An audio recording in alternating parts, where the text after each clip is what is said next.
Hello and welcome to Experts Unleashed. My name is Dom Price from Atlassian, and I'm Atlassian's word futurist. But at Experts Unleashed, I want to do something different with you.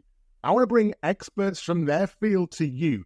Experts that aren't going to talk about thought leadership or theory, but they're going to bring their lived experience, their pragmatic insights, and their stories to help you unleash your potential.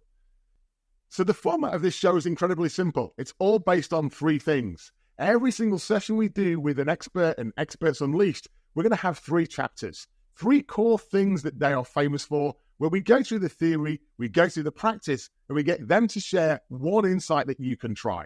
So listen in for the three chapters. I'm super excited to have my first guest. Someone in my class as a friend, a confidant, a mentor, someone who's inspired me along the way. Every time I hear a story from him, my mind blows, but I always take down an action, something that I can try and do. So please join me in welcoming the legend, the expert himself, Ben Crowe. Ben, nice to have you on the show today. Thank you, Dom, and congratulations to you. I think it's every man's dream, every woman's dream to have their own television show. Yeah. You've finally done it, right? Yeah, there I was in Manchester playing with used train sets in the street, and now doing my own TV show. It's finally happened. Ben, you're a mindset coach. I think I know a little bit about what that means. I know you've got history in Nike as an executive. I know there's elite sports people who you coach. There's execs that you coach. I know the story of Ash Barty, winning a huge amount of championships and doing amazingly well. How would you explain to our audience in simple terms, what is a mindset coach? Yeah, it's a good question, Dom. I don't really know, to be frank.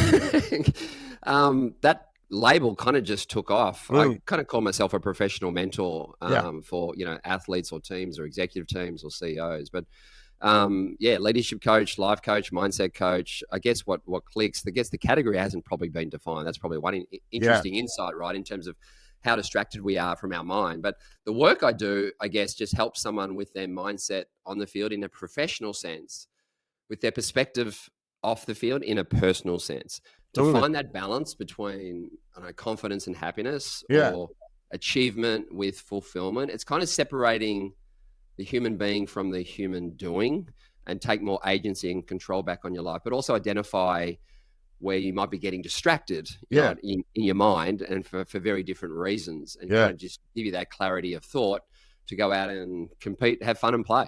So Ben Crowe, Ash Barty, world #1 tennis player, multiple championships, and you were her mindset coach. What was the role?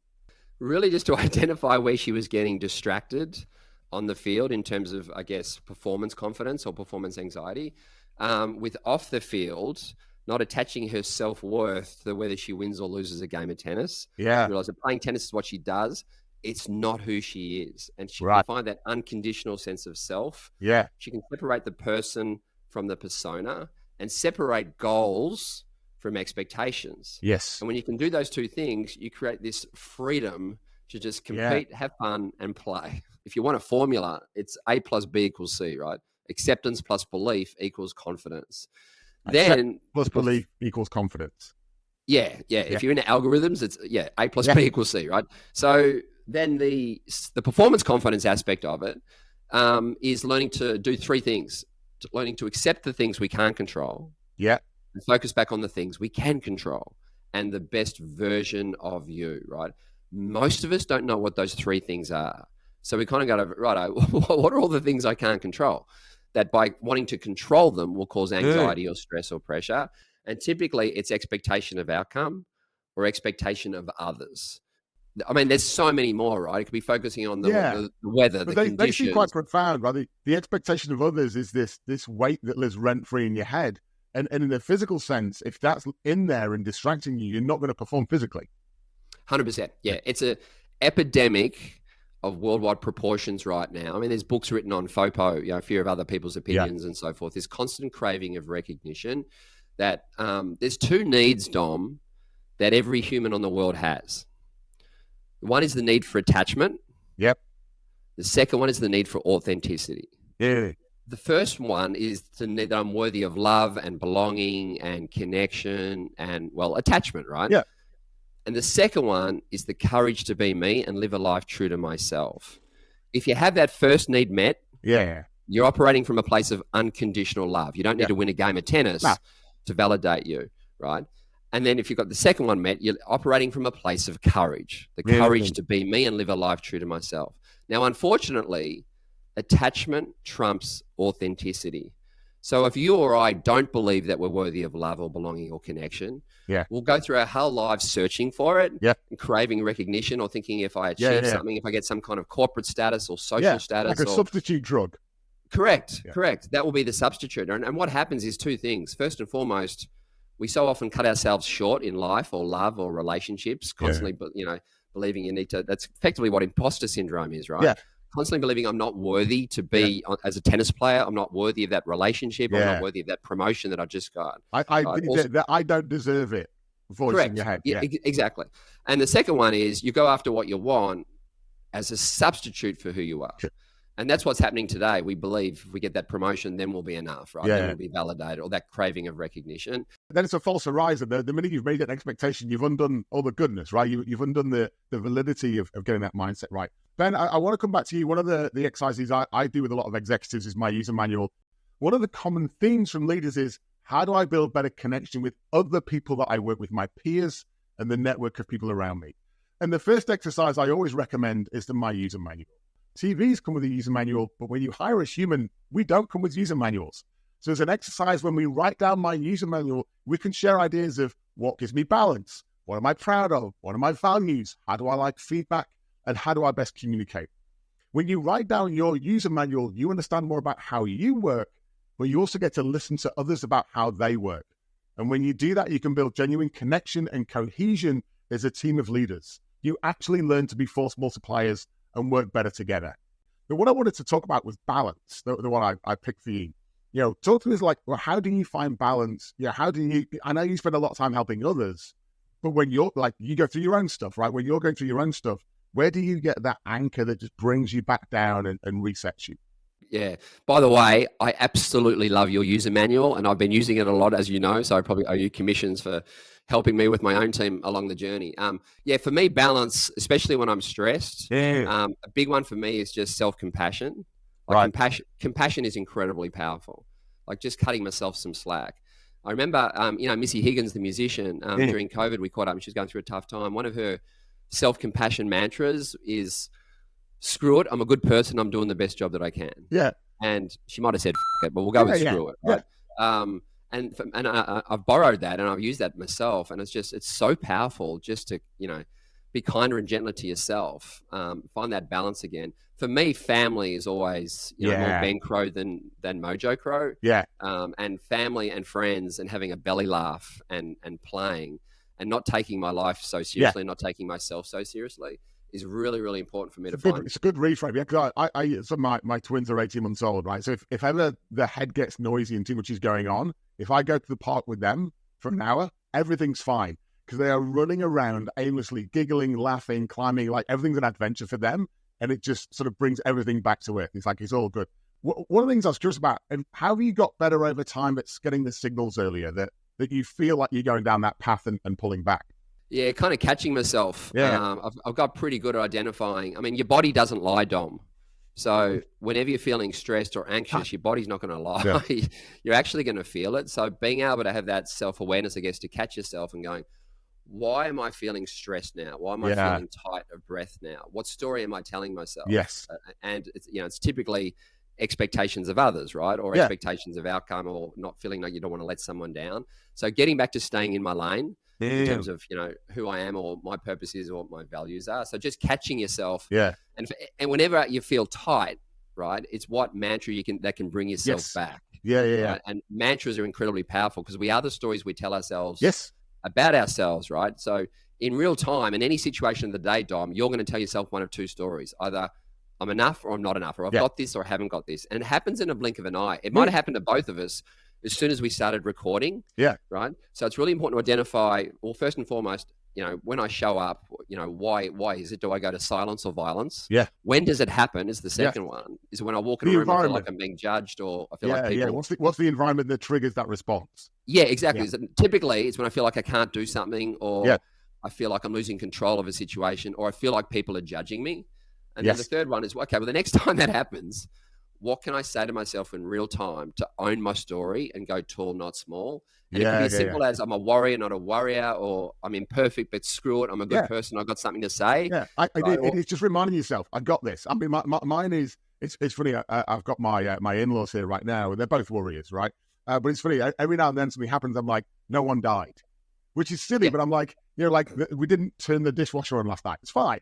No one it's not convenient, but it's fine, right? And it's funny how just the mantra of it'll all be all right and getting on with, and therefore focusing the energy on the really important stuff. totally. Right? And Two of my favorite. What you did then, by the way, with your in-laws was just you decided your perspective in real time. So you didn't let the conditions of your environment, two little kids and in-laws determine your perspective for you. It's called agency. Yeah.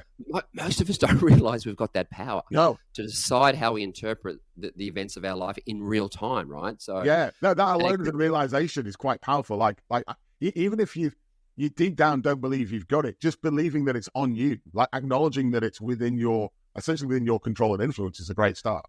Okay, Ben, so let's get onto your three things, the three things we've chosen for you: your history, your family, who made Ben who he is. Secondly, what do you understand the difference between high-performing teams, high-performing businesses? Are they the same? Are they different? And the third theme, as you mentioned already, human being versus human doing. What does that even mean? Ben, talk to us about these. Yeah, totally. Ben Crowe is the youngest of 6 kids. Wow. My parents were 40 and 42 when I was born, and my brother is 15 years older than me. So I might have been a little bit of a mistake. But an experiment. We call them experiments these days. Exactly. Yeah. Absolutely love experimentation and play, right? on a different lens. My brothers and sisters are all very service orientated. They are teachers and nurses and lawyers and doctors, and the family had a really strong social conscience, strong Catholics. But I remember during the 1970s, growing up in Melbourne, Australia, during the Vietnam War, there were a lot of shelters set up around our house for a lot of the Vietnamese fleeing the country. And I remember Mum bringing a lot of the Vietnamese into our house and teaching English and sharing food and stories and so forth. And I always remember that Mum had a very strong also focus on the importance of the family. She ran for the Senate and set up the Australian Welfare Bureau and Women's Action Alliance. So very strong about the role of the mother. And in an economic sense and so forth. I didn't realize any of this, Dom, until reflecting back later in life, and as I said, making sense of my life and my life story in terms of what shaped me. My dad died when I was 16. That was a pretty big crucible moment for me, just to try to make sense of life and trying to find meaning in it. And probably as a 16-year-old teenage boy, right, going through a whole lot of life change anyway. Yeah, totally. Yeah, it was pretty heavy, but just to watch my mum, who hadn't worked a day of her life in my dad's cleaning business, pick up the company at the age of 56 and keep it together, get all the 6 of us through school and college. And I used to listen to her cry, at the dinner table on her own at night and so forth. But just the courage and the love that she went through. My dad was a larrikin, was always laughing and always doing practical jokes and not taking himself seriously. I love he took his role as being a dad of 6 kids really seriously. He loved us unconditionally. And it was really hard, right? Running a cleaning company and so forth, and with 6 kids getting through school. But I think my values and my philosophy, my approach to life, I've seen enough hardness along the way, but also a lot of laughter and love as well. So I think that probably shaped my perspective and my approach to, I guess, what I'm trying to teach others today. And how do you find that? I mean, there's 2 really big questions I've got. One is, how is that experience, that childhood, that upbringing, and what you've learned since, how does that play into how you turn up as a father now, right? So you've gone full circle, right? You're now playing that role, but also how does it manifest in your day-to-day work? Like how do you connect into that as a source of energy or wisdom or whatever it does, because it is part of you? Yeah, 100%. Making sense of your life story and owning your story unconditionally, including the bad bits. Yeah. And realizing you got the power to reframe your life story. So when my dad died, I probably told myself a story that I wasn't loved enough because it's not real, it's not rational. No. Right. Or then I told myself a story that I wasn't smart enough because my brothers or sisters were all really, really smart and doing really great things, and I was failing year 11 maths at school. Once you realize you got the power to go back and reframe those, It's literally life-changing, Dom. Yeah. Like it is. Like once you believe that I am enough, but I'm not done yet. Yeah. I've been able to then, I guess, help others identify where their blockages are, where the stories that they're telling themselves, so they can let go of those things and find a more playful, enjoyable, unconditional approach to the life story. So going through the journey myself has definitely shaped, I guess, the work that I do when I'm mentoring other people as well. So let's imagine there's a large percentage of our audience listening now going, that's me, right? I'm not tapping enough into that, or the voices in my head are stronger than the lived experience of the reality, whatever those things are. What's an exercise those people can do to start to comprehend, right? I don't think we can ever go back and get a full list of our entire history with facts, but like, how can we go back and unpack that and make sense of it? Really simply, get an A4 sheet of paper, Dom, and draw a vertical and a horizontal line. On the horizontal line is the ages of your life, right? So I'm 55, so 0 to 55, right? And you can break it down into, chunks of 5 or 10 years. On the vertical, make it a happiness index between 0 and 10.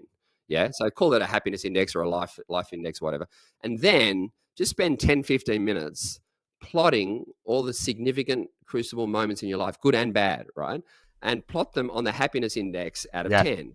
Yeah. So relationships, beautiful memories, experiences might be higher, and deaths, losing jobs, or, moments when you told yourself you're being ostracized at school, or relationship breakdowns might be lower down.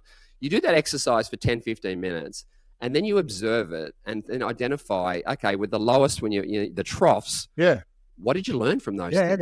Like, how did you overcome? Because you had to get through these crucible moments, right? You learn so much about yourself simply identifying, wow, typically that's where your values are hidden, because you have to draw down on some energy source. And then the highs, you go, okay, what's the common threads through these highs? And what you realize is typically it's relationships, it's memories, it's experiences, it's times when you got out of your comfort zone, when you were vulnerable, it's told someone you love them when you overcame something. 100%, yeah. So that simple exercise is giving you agency to take back control and find a different meaning from the meanings we probably inadvertently told ourselves along the way, that it wasn't, that imposter syndrome in different costumes, that I wasn't good enough or loved enough, right? That's a really simple way in 15, 20 minutes to take more ownership of your life story. But I could also say, Dom, tomorrow morning, before you write a to-do list, just write a to-be list, right? What kind of human do I want to be? Because one, that they're intrinsic motivations. 2, you can control them 100%. And 3, you redefine success from the human you want to be, and you apply those words to the various roles or relationships in your life, right? And it's just a different way to find perspective about what success is.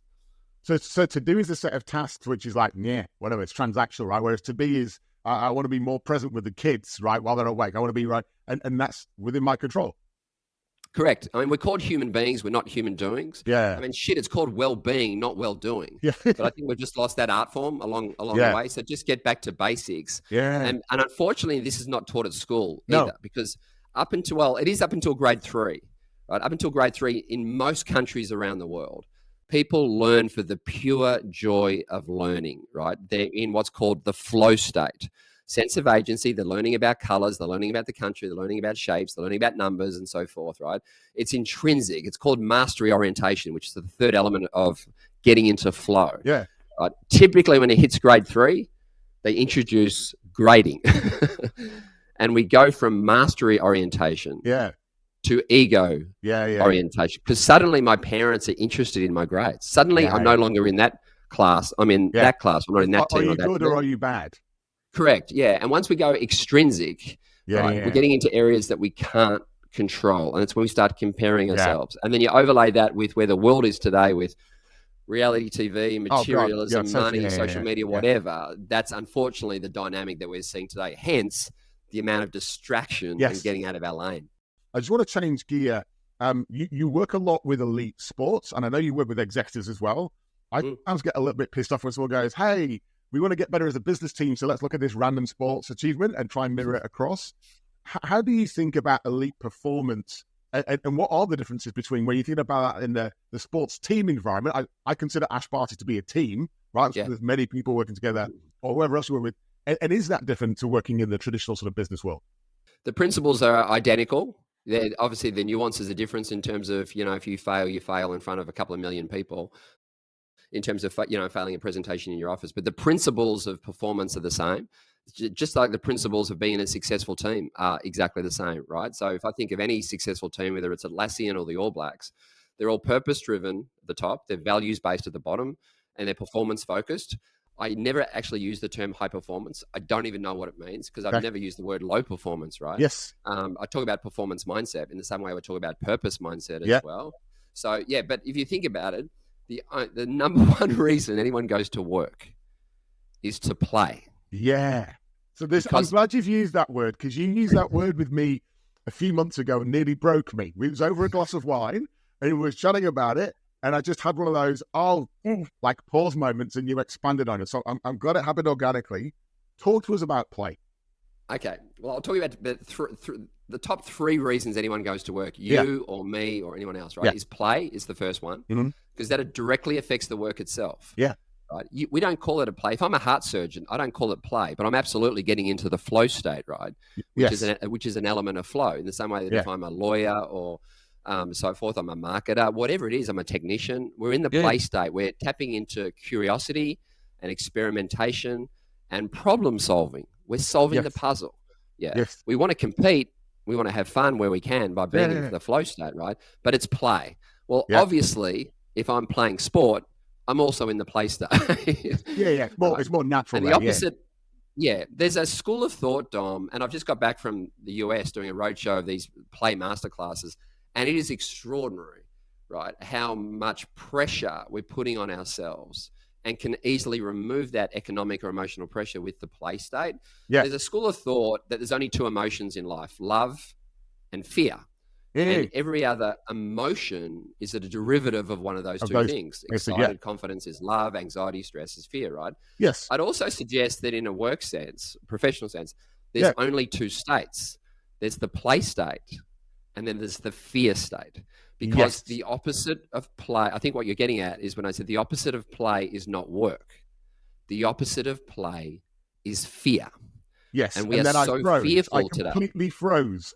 Because the reality, just for the audience's benefit, the reality in that moment when you said that was, I was like, I'm playing back in my head my recent work and the environment I've been in. And I'm like, if it's one of those 2, and that's why I like to be binary, I'm like, oh no, I can't play because I'm too busy working. I can't play, I'm too busy working. I can't be playful, I have work to do. And I'm like, I've told myself an untruth there. I'm leading through not work mode, but fear, like have to do this, deadline.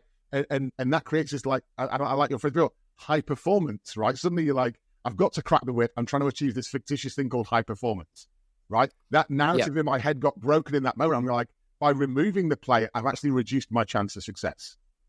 100%. Yeah. And you can very quickly ask yourself, am I in the play state or am I in the fear state? Yeah. Right. And if I'm in the fear state, literally ask yourself, okay, what does play look like here? Yeah. Or what does curiosity look like here? Because the quickest way to get into the play state is to ask yourself a question. Yeah. As soon as you ask yourself a question, how do I get through this? Where to from here? You open up the aperture, right? From this, you take back agency. Yeah. You haven't solved the puzzle, but you've taken back control of the situation, right? And curiosity, by the way, is also the fastest way to bring psychological safety into your culture, right? Because it's political suicide for me to ask you a question if I don't feel safe to do that. So if the leaders embrace curiosity, what's the one thing I can do to be a better leader today, or a better friend, or a better parent, right? It's creating permission and safety for other people to play as well. Yeah. And play is not table tennis. It's creating time and space for curiosity and experimentation to flourish. And when you practice it, what does curiosity look like here? Or, another beautiful mantra is, isn't that interesting?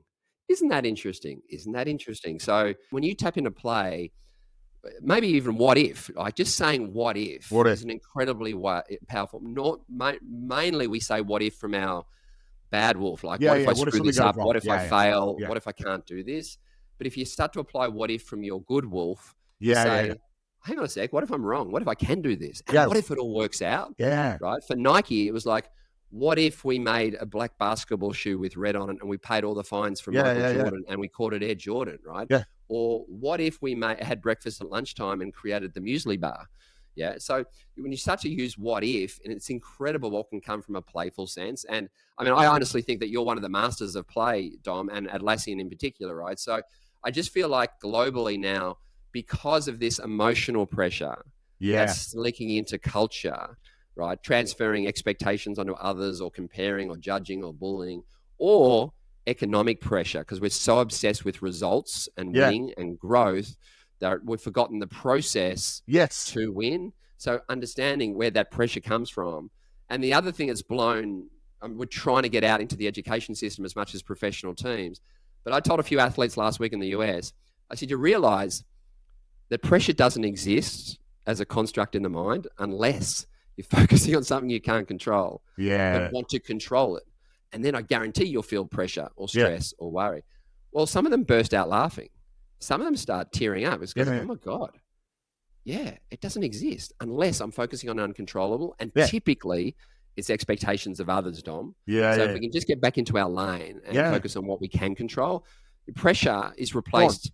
I guess the three things you can do is you replace pressure with freedom, you replace expectation with experimentation, and you replace fear with play. And that's the opportunity for all of us, I reckon. I think those, like, if I think about modern work right now, the leaders I'm working with, those last two would be profound insights, right? The play and fear of the economy and war, therefore, right, when we start banging the table, we're creating a fear state where people are complying, not adapting, right? They're doing the thing they have to do, not the thing they necessarily should be doing. So you're getting no innovation, you're not getting the curiosity or the wonderment.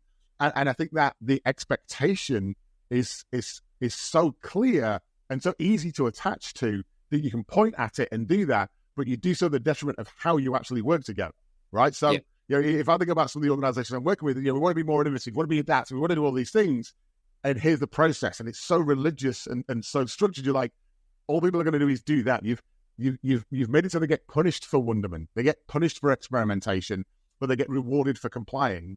Don't be surprised when everyone complies. So I think there's a mindset shift for people there we could all do. Does this work the same way? I mean, and I know you coach individuals and teams. Is there a dynamic in the team world that's different? Is there a coefficient when you've got a group of people having to work together that we need to be cognizant of? 100%. When you're working with a team, it's the shift from I to we. Right? Yeah. When you're with an individual, it's all about you. Yeah. When you're in a team, it's got nothing to do with you. It's really important to know what your role is in that team, obviously, and clear is kind and unclear is unkind. But the most successful teams create an environment to help others realize their potential. It's always about helping others. It's amazing what can be achieved when no one cares who gets the credit, right? So when you become technically trained at something, whatever that is, banker, lawyer, doctor, it's about you. Obviously, it's about you. You've got a technical capability and you want to exhaust that to the greatest potential. But when you become a leader, it's got nothing to do with you. It's got everything to do with them and helping them and serving them and loving them. So the principles for successful teams and organizations, first and foremost, is authenticity for the individual themselves. And that's what I mean by that self-confidence. So knowing who you are, like owning that, like unapologetically, here's who I am. Yeah, okay. Correct. And if I don't, I'm going to be the imposter or the loner or the glory seeker wanting to get the credit for everything. Because, you know, deep down, I don't believe that I'm worthy to be here, right? So, but then it's vulnerability. And you've obviously heard me talk a lot about vulnerability. And that's when the leader takes off his mask and armor and said, I screwed that up. Yeah. Right. If you become a Navy SEAL and you do a post review of the first 4 words you'll hear the leader say is, I screwed that up. Right. And when you celebrate your own imperfections and mistakes, that's where the learning and the growth takes shape amongst the you're gifting agency to others, right? You're making it more than okay to be vulnerable. So it's not just your vulnerability, you're paying it forward. Correct. Yeah. And then get those words you used earlier. You're more open and adaptive and you're more curious and innovative and playful, right? Yeah. You're also more compassionate to yourself and your team, and you're creating permission and safety for the rest of your team to be vulnerable as well. And that's when the playfulness, but that's also when the laughter goes through the roof. That's when storytelling goes through the roof. Because, you know, you got to be vulnerable to tell stories. You know, quite know how the story's going to end, right? And that's when you create this human connection that creates that competitive advantage amongst teams. Yeah, when you've got that combination of those things, right? And those teams then go on and achieve. Yeah, that makes complete sense. You mentioned this before. I want to go on to chapter 3. You know, human being versus human doing, and it's one of those sound bites that I've heard from you before, and I'd love to unpack. Like, how do we as people in the world, right? And we've got jobs and families and life going on. How do we think, should we think about this distinction, and how should we think about how we turn up? Yeah, it's finding the balance between what motivates you extrinsically, Dom, Yeah. in terms of the human doing, right? You've got a role at Atlassian, and then Atlassian's a business and the goals and achieves. And I don't have a client on the planet who doesn't want to get results, push themselves out of their comfort zone to see what is possible within the environment that they're operating in, So they're called extrinsic motivations. They're external, And it's okay to have some validation for the success along the way. But what's critically important is to connect back with our intrinsic motivations, right? In particular around those three that we mentioned earlier: play, purpose, and potential, right? Purpose literally means what you do has a reason, and that reason matters. It gives you a sense of meaning and fulfillment. Is it like impact? Is purpose for you, or purpose impact you want to have on others? Both. Yeah. Okay. Your purpose is typically to help someone else. Yes. Right? Okay. And you get to decide who it is and what you want to do for them, right? And you don't need to change the world. You only need one other person, to be frank, in your life to form a community between two people to have an impact in them in some way, or some way, shape, or form. Yeah. Right. And the third one for me is potential. It's just getting out of your comfort zone to try new things and realize your potential. It's kind of like a means to an end. You might not be there, right? But it's you're on that journey, that hero's journey, to go after these goals and dreams. And then you embrace the uncertainty along the way. And I think at the moment, we've just got so distracted with extrinsic motivations, which we can't control. We haven't connected back with intrinsic motivations that we can. So every human on the planet right now is living their life in one of two ways: either in the gap or the gain. The gap means I'm here, but I want to be there in the future, right? I need to be there in the future. And I need that promotion or that success or that, to validate me or make me feel successful or whatever. And because there's a gap, right, it means I'll never get there, because it never goes. Moving. Yeah. I'm here, but I need to be there, right? But there's a better way to live your life, and that's literally to measure backwards from where you first started. Okay. Right? And remember, acknowledge, identify, write down all the little wins you've had, all the little successes or gains you've had from when you first started at primary school, when you first started at Atlassian, to where you are now. Really? And when you measure backwards from the gain, and I asked you how you feel, Dom, you'll say, I feel bloody grateful and successful. You might say, I feel happy. You might say you feel confident. But my favorite, it makes you feel content. Yeah. What happens there is everything you go after, because I'm not going to let you off the hook. You've still got beautiful big goals and dreams as a parent or as a community person. So it's not about stopping. It's about acknowledging. Acknowledge and own the stuff you've done. You've been successful. Pat yourself on the back. Like, acknowledge that and own it, and then build upon it. 100%. And everything you go after is a want, not a need. Okay, if you need that promotion for your validation, you're in the gap. You've got this constant cortisol, this stress hormone running through your body, right? So, but if you live your life in the gain, you're still going after that, but you don't need it for that validation or for that feeling of being successful or confident and so forth. So one simple, I guess, practical way people can start to practice this, Dom, is develop your own success list. So rather than saying, I'll be successful when, in this gap future, when I make $1 million or I get a promotion or, whatever it is, reframe it to say, I know I'm being successful when. And you start to redefine success from an intrinsic point of view, right? So if I said to you, Dom, okay, from this moment on, I know I'm being successful when, either as a parent or as a friend or so forth, what kind of things would you say? Like for you, you're being successful when? For me, if I think about like with the kids right now, it's time spent with them and seeing their development. So when I see those little steps, like twin number 2 Cooper's just started walking. Now, Frankie, twin number 1, had been walking for ages. So like, taking the time out to help Cooper and do that, and then suddenly seeing him walk, right, and seeing those achievements, because that's unlocked a whole of a new part of the house for it, right, and a new part of the park.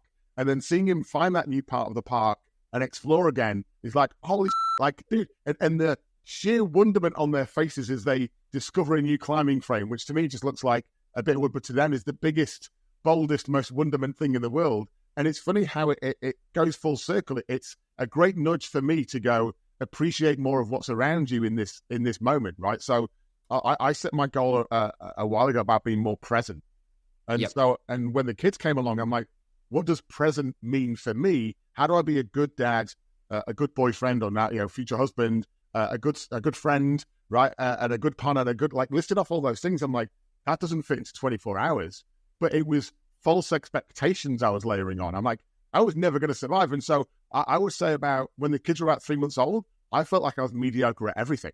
And it was really starting to bother me. And then I'm like, so much of this is within my control. So how do I reframe that? So what are the things I can do that give an impact to me and to others? And when I feel that impact, it fills my cup, fills my battery. So I feel like I've got even more energy. It's not about 24 hours in a day anymore. It's about where do I deploy my energy on the most valuable things, which for me has been a great reframe over the last few years. 100%. When you get that perspective back, so for you, you're being successful as a dad when you're seeing your kids grow. It might be having a belly laugh with your partner. It might be getting 8 hours sleep. It might be just being present for as much of the day as you can, or getting out of your comfort zone to try new things. When you start to identify these things, Dom, and you look at your success list each morning, you don't need anything externally. You're redefining success. You don't need to wait to be happy, and you don't need to wait to be successful anymore. You're literally redefining success in real time. Real time. Both intrinsic and extrinsic. Yeah. I think if we get that balance right, more importantly, it just creates this freedom to have this courage to do new things as well. The bit I found hard about it, if I'm really honest, was it felt selfish. Like the 8 hours sleep is a great example. Like if I have 8 hours sleep, is that selfish? No. It means I'm awake, and in the time I'm awake, I'm present, and I can do the things I need to do to be a good dad, whatever. If I don't have the 8 hours sleep, I'm a really shit employee, boyfriend, and dad for that day. So it feels selfish, but actually it's selfless to lock that in and then be present for the rest of the time. The very first question you asked me today, Dom, was how do I find balance? Yeah. And my answer was compassion. Yeah. The number one form of acceptance is self-acceptance. Yeah. And the number one form of love is self-love. The number one form of compassion is self-compassion. You have to be kinder and gentler to yourself first, and put that oxygen mask on yourself first. That gives you the energy to do the things you freaking love to do as a parent, as a leader, as a spokesperson, whatever it is, right? So you got to give that energy to yourself first, and then permission to dream. And the other thing you mentioned earlier, though, is separating goals from expectations. Yes. Everything you're talking about into definitions of success are goals, right? They're dreams. They're beautiful, big dreams you want to put out there. But if you make them an expectation, that will cause pressure. Yeah. Pressure and expectation are bad brothers, and they follow each other everywhere. So whenever you hear yourself say the word pressure, just stop and catch yourself for a sec. Almost every time, it's because there's an unrealistic or unhealthy expectation you are putting on yourself, which you can't control. And you can identify where that's coming from. Why is that coming from? It's because we want to prove ourselves, or feel like we got to please someone else or prove ourselves to someone else. When you let go of that, it creates the freedom to kind of stay in our lane and just be the best version of you. Best version of you. Life itself is a single person game. Tennis is a two-person game, but life itself is a single-person game. Because only Dom can decide what makes him laugh or cry, what his taste buds like, what his dreams and goals are. And they're different from mine. They're different from your partner, right? So when you realize that and you redefine success for you, you determine what success and happiness and contentment looks like for you. And you stay in your lane and you create that boundary for yourself. That's where the freedom lives. If you don't create that boundary for yourself, you'll constantly be comparing and judging. Again, is that extrinsic? You're looking outward for validation when the validation comes from within. 100%. Awesome. Ben, so one of our mantras, you've mentioned mantras, is impossible alone, possible together. And we're going to continue that conversation at our big event in a few weeks. For the leaders listening, if you think about impossible alone, possible together, is there one bit of advice you could give to a leader right now, a leader who's at the coalface, struggling with teams, struggling with leaders, struggling with whatever, who wants to find some way of just being a better leader, being a better version of themselves? Where should they start?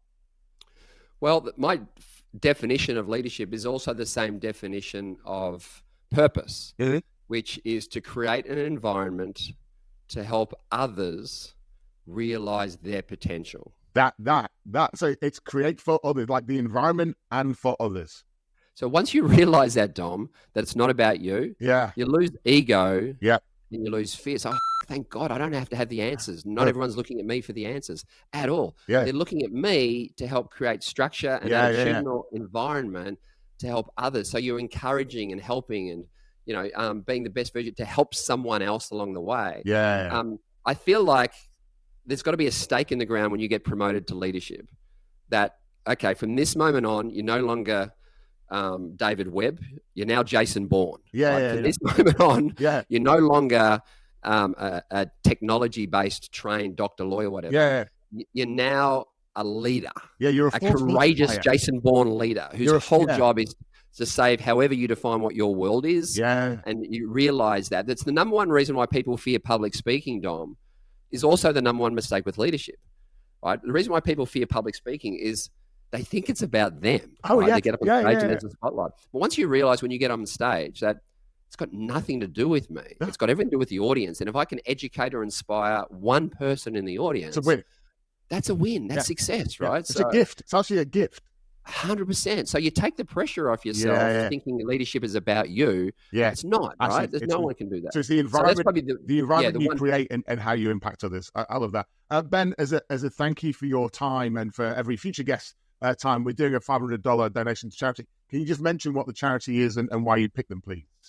Yeah, the charity is called Yaya Next Door, and it was set up by a boy who used to work for me, a beautiful man, whose mum was tragically killed by his dad. And the charity was caught up to around domestic violence, but also supporting community, because it was the Yaya who lived next door to them who kind of kept these two brothers going after the tragedy that took place. But they also realized that, there's such a disconnection in terms of community today and caring for others and so forth. So while the tragedy and the core element is around, preventing domestic violence, there's a secondary play here just to create a more caring sense of community and stop judging and comparing and bullying each other and find that kind of unconditional love of community. So what he's doing, the two brothers are doing is absolutely amazing. Brilliant.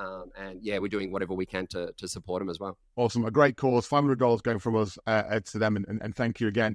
Ben, thank you so much for your time, your wisdom, your openness, your honesty, your honest. Every time I chat to you, I learn something new, and I know our audience will have taken a huge amount of notes and ideas. For those that want to follow you or discover you or find you, what's the best place to learn more about Ben Crowe and your work? Yeah, just go to mojocrow.com or follow us on Insta or LinkedIn or we've got a whole app, as you know, which is you can download for free and access some of the podcasts and some of the exercises and stuff that we've done along the way. So I'd encourage everyone to and give us feedback, right? We're a little Aussie company trying to have a crack on the world stage, a bit like Atlassian. You guys had a bit more success than us, but our whole purpose is to help people find that confidence and happiness, but take back more agency in terms of how they live their lives. I think that's the opportunity, whether you're a professional athlete or a corporate athlete. We're all on that same journey, I think. Slowly encourage everyone. Mojo Crow, the website or the app. I've played with the app before. It's a game changer. It's not fluffy. It's not stuff. It's genuine, sort of changing people's lives. And I know, Ben, you and me both know a sheer number of people that's positively impacted. So thank you to you and your team. Thank you for your time today. And thank you for the audience for listening. Have a great afternoon, day, morning, evening, wherever you are, and chat to you all soon. Thank you. Thanks, Dom. If you want to hear more of that amazing conversation or conversations like it, we'd love it if you joined us at Atlassian's flagship team event, Team 24. We'll be hosting you in Vegas at the end of April, and we'll be online if you can't make it in person. Also, tune in for the next show. We've got an amazing list of guests, and I know each one is going to bring a different insight and a different level of pragmatism that can help you. So join the show, and we'll see you there.